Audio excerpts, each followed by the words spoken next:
On a late afternoon in March, my family and I took our bikes and rode downtown Knoxville.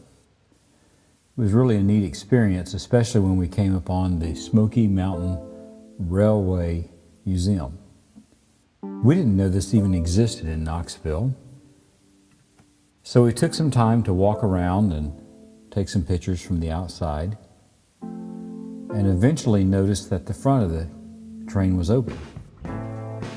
We looked for someone to sell us a ticket or to tell us what was going on here, but no one seemed to be around, so we obliged ourselves to walking around the trains and through them.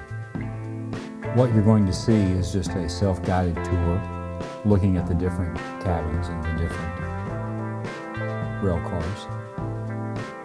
As you can tell, they're all attached, and there doesn't really seem to be any standard uniformity, but I don't know enough about trains to really have an opinion as to whether or not they're uniform. I know there's a caboose, as you see what appears to be two in this picture. There was no engine, so we went in and we just took a leisure stroll and walked through the cars.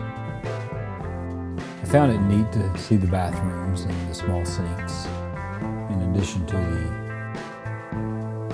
open passenger seating area here. I'm not sure if this was for your general passengers. There are really no signs. There was this map that I actually came back and took a little closer look at. I didn't film the entire thing, but it was of the Amtrak. And having lived in cities and traveled in cities where Amtrak actively runs to this day, it was interesting to see.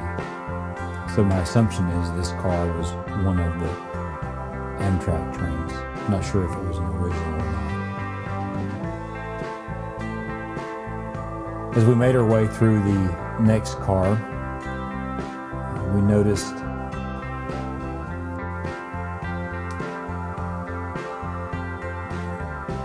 these cars seem to be a little more private.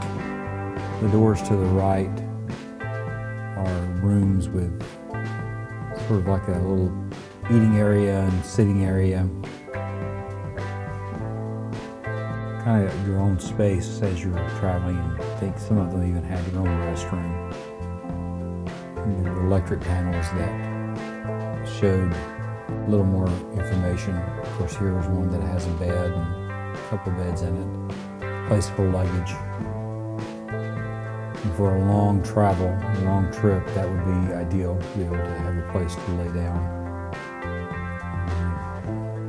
Kind of wondering if maybe some of these, the tables would collapse and make a area to sleep, but maybe not. Maybe that's your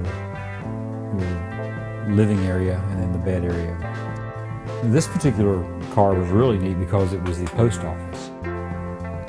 And everything in this particular car seemed to be original. And you had the Railway Express agency, and there were some mail bags hanging. In a moment I'll show some, here they are, the pictures of the post office cars and how all this was handled. It was a pretty neat little thing to see. I'm sure that was a standard setup.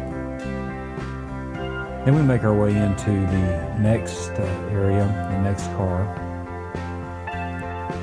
Here's the 1955 calendar. I found interesting to see that it was still intact and hanging.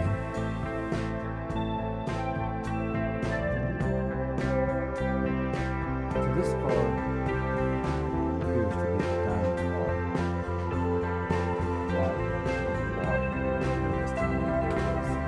A couple of jars with cash in them, so I'm assuming the train or the railway museum still hosts some parties. But you can see the chairs and everything very neat and orderly. And then as we exit into the final portion of the train, we go into the kitchen. And there are a few pots and some things, and the kitchen is working. And there were items of evidence in that. And then we walk down to past several rooms, which I'm going to make the assumption these were the staff, the rooms for the staff, people who worked on the train, maybe some who had traveled for many years.